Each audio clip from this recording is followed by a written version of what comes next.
Assalamualaikum. Sari berita utama. Cadangan Malaysia adakan pertukaran berita TV untuk negara Islam diterima oleh OIC.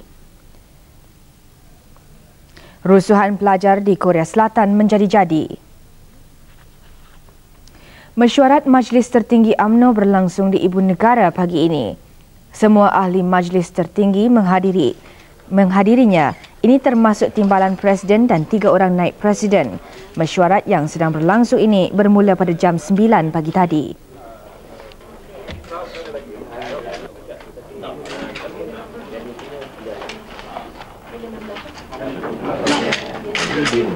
Presiden Parti Datuk Seri Dr. Mahathir mempengerusikan mesyuarat ini. Mesyuarat terakhir Majlis Tertinggi diadakan pada 9 hari bulan lepas.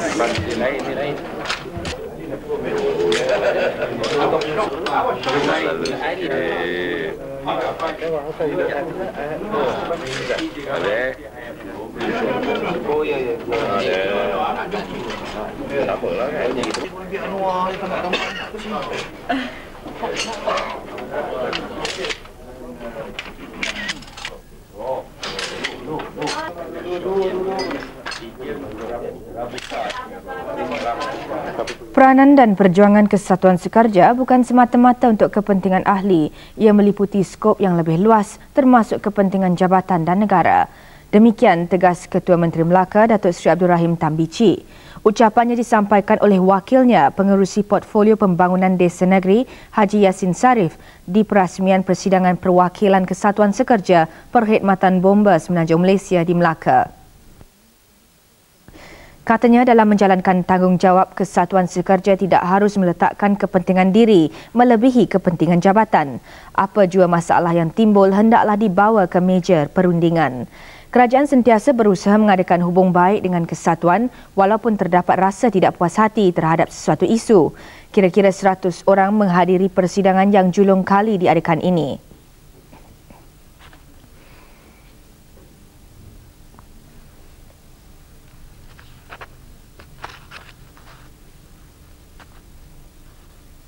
Persidangan pertama Menteri-Menteri Penerangan OIC menerima pada dasarnya cadangan Malaysia untuk mengadakan pertukaran berita TV untuk negara-negara Islam atau IVN. Menteri Penerangan Datuk Muhammad Rahmat berkata Malaysia diminta membuat kertas kerja untuk melaksanakan projek itu. Malaysia mencadangkan IVN atau Islamic Vision berpusat di Jeddah.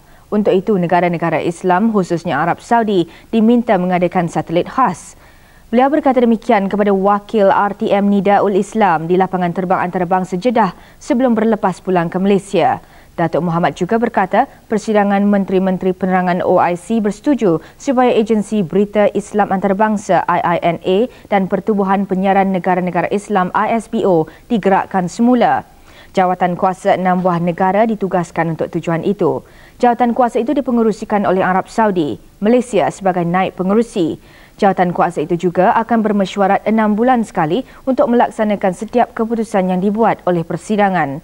Datuk Muhammad Rahmat juga berkata penyertaan Malaysia amat bermakna untuk menjayakan kerjasama penerangan di kalangan negara-negara anggota OIC. Nama jawatan anggota melawat ke rumah-rumah bangsa akan ditukarkan tidak lama lagi. Peranan mereka juga akan diperluaskan merangkumi soal-soal kebajikan masyarakat. Demikian diumumkan oleh Datuk Bandar Datuk Elias Omar di Majlis Penyampaian Surat Perakuan Bantuan Peralatan Pejabat kepada 10 Persatuan Penduduk Rumah Bangsa di Kuala Lumpur. Katanya, anggota pelawat juga boleh menjadi jururunding kepada penghuni rumah bangsa Dewan Bandaraya Kuala Lumpur DBKL yang menghadapi masalah. Datuk Elias juga mengumumkan bahawa DBKL akan menubuhkan jabatan baru iaitu Jabatan Pembangunan Sosial dan Sukan yang berfungsi menjalankan tugas berkaitan sosial, sukan dan kemasyarakatan. Antara persatuan yang menerima surat perakuan bantuan ialah Rumah Bangsa Seri Terengganu, Rumah Bangsa Seri Putra Kampung Haji Abdullah Hukum dan Rumah Bangsa Seri Kelantan.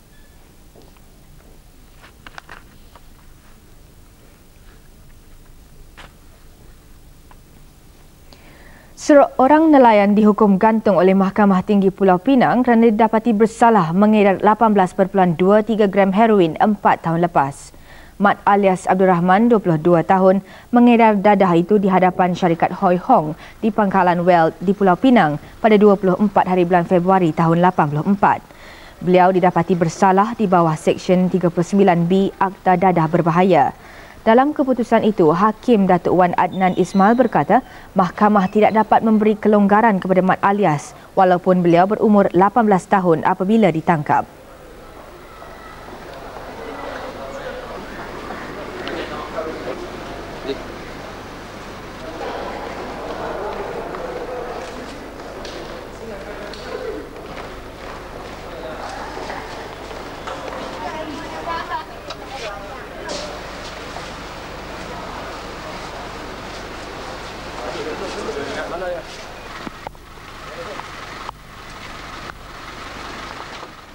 Lembaga Kemajuan Pertanian Persekutuan (FAMA) telah merangka satu sistem menggrade pisang emas yang lebih sistematik bagi memastikan mutu ekspor yang seragam. Di bawah sistem tersebut yang dijangka diperkenalkan tahun depan, hanya pisang emas yang dikategorikan sebagai grade premium dan grade 1 saja boleh diekspor berdasarkan beberapa ciri yang telah ditetapkan. Ketua Bahagian Hal Ehwal Korporat FAMA, Puan Hafiah Ros berkata, antara ciri-ciri yang boleh mempengaruhi grade pisang emas ialah saiz, kecacatan pada kulit, rasa, kandungan gula, pencemaran serta gigitan serangga. Selain dari itu juga, FAMA telah menentukan 4 peringkat saiz dalam menentukan harga setiap kilo, iaitu XL, L, M dan S bagi yang paling besar, besar, sederhana dan kecil. Selaras dengan usaha tersebut, FAMA juga telah melatih beberapa orang pegawainya tentang kaedah-kaedah menggrade yang lebih sempurna bagi menentukan mutu pisang yang diekspor sentiasa terjamin. Di mana saja kita berada, keindahan apatah lagi kebersihan perlu dijaga demi mengecapi suasana kehidupan yang harmonis lagi aman. Seorang guru yang mengajar di Lusong Laku, iaitu sebuah perkampungan kaum Penan di daerah Belaga, dengan bantuan muridnya mengambil beberapa usaha ke arah itu. Walaupun berada jauh di pendalaman, murid-murid Sekolah Rodah Kerjaan Lusong Laku tidak mahu ketinggalan dalam usaha mencantikkan kawasan sekolah mereka.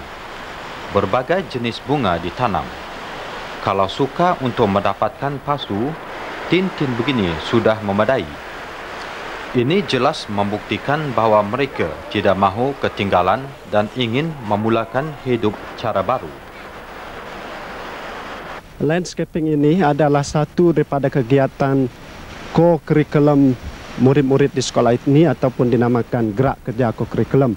Jadi kita pentingkan landscaping ini ataupun projek keindahan kawasan sekolah kerana di sekolah yang seperti ini di Ulu Sungai, kita inginkan murid-murid bekerjasama dan kita memupukkan sikap kerajinan dalam mengerjakan sesuatu projek. Benih-benih bunga ini kami pungut daripada sekolah-sekolah lain dan kebanyakan bunga-bunga yang berjenis berbunga kuning, ada yang merah-merah di sana, semuanya daripada Jabatan Pertanian. Kami minta daripada pegawai-pegawai mereka yang ada minat menanam bunga. Jadi dari situlah kami mendapat semua benih-benih ini. Proses permodenan kini semakin menghampiri kaum Penan. Sebagai contoh, SRK Lusong Laku dibekalkan dengan sistem kuasa solar untuk membekalkan tenaga elektrik kepada sekolah yang mempunyai 82 orang pelajar. Sekolah ini bermula tahun lalu sebagai usaha kerjaan menyediakan keperluan asas bagi masyarakat Penan dan membawa mereka ke arus pembangunan.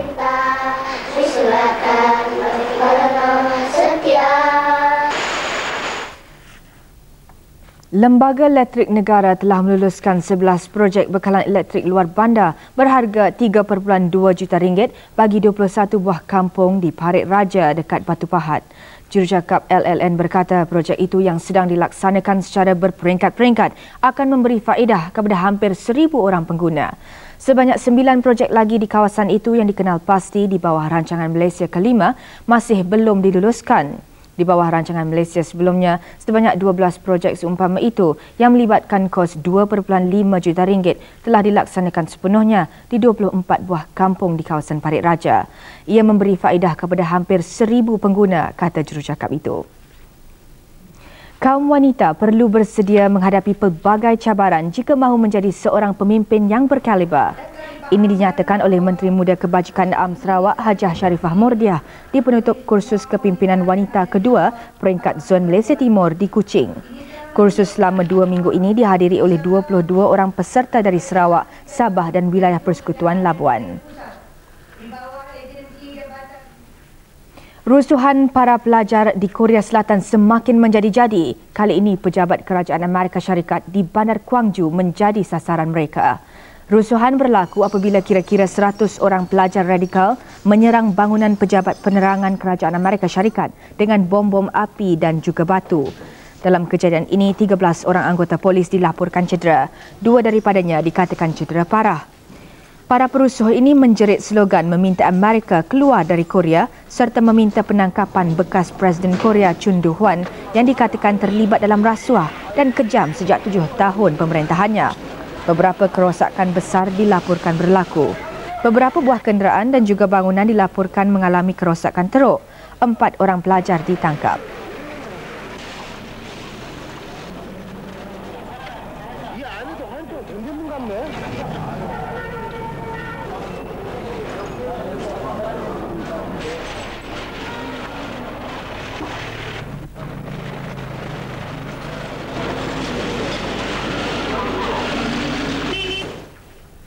Dan seterusnya sedikit berita sukan, kejohanan rugby jemputan antarabangsa Malaysia di Stadium Angkatan Tentera Kuala Lumpur masuk hari keempat.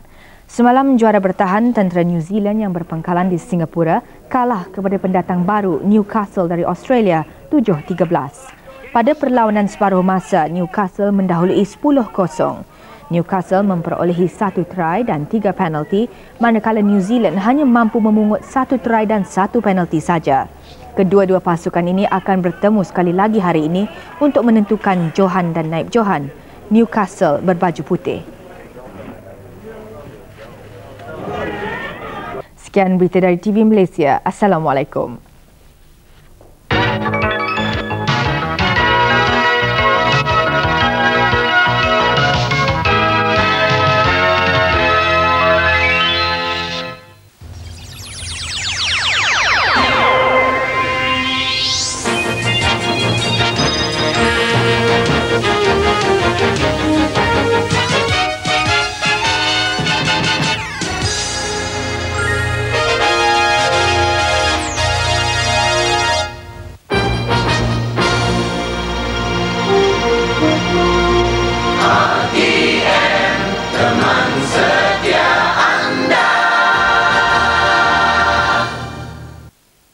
Ikutilah persembahan kami seterusnya, TV Pendidikan dengan tajuk Modal Perniagaan.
Modal diperlukan untuk memulakan dan menjalankan perniagaan.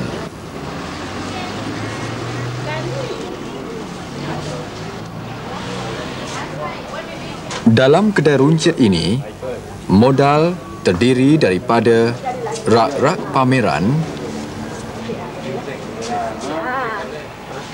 barang-barang jualan,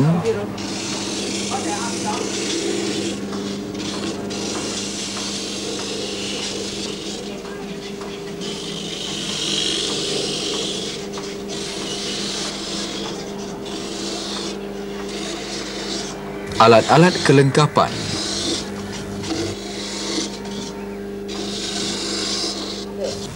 wang tunai,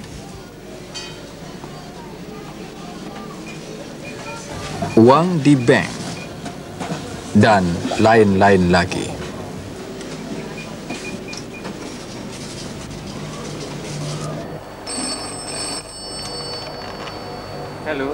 Secara amnya, seseorang peniaga mempunyai dua cara untuk mendapatkan modal, iaitu melalui wang simpanan sendiri atau melalui pinjaman.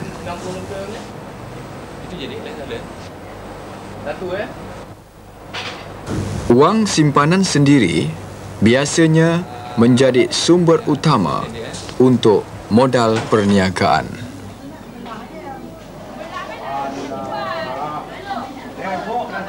Saiz dan bentuk perniagaan bergantung kepada jumlah simpanan yang ada.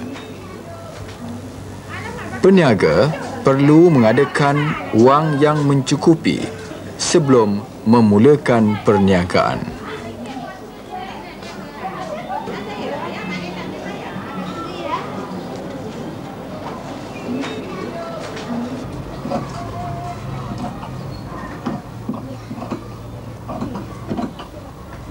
Wang diperlukan untuk mengisi kedai dengan barang-barang, alat-alat kelengkapan dan untuk perbelanjaan harian.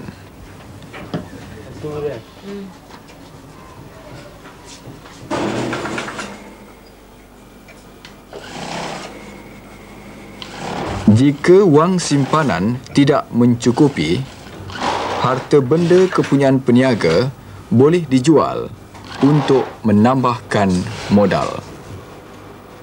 Simpanan sendiri merupakan satu sumber yang baik kerana ia tidak terikat kepada bayaran balik dan faedah. Sekiranya peniaga tidak mempunyai modal sendiri yang mencukupi, ia boleh meminjam daripada saudara mara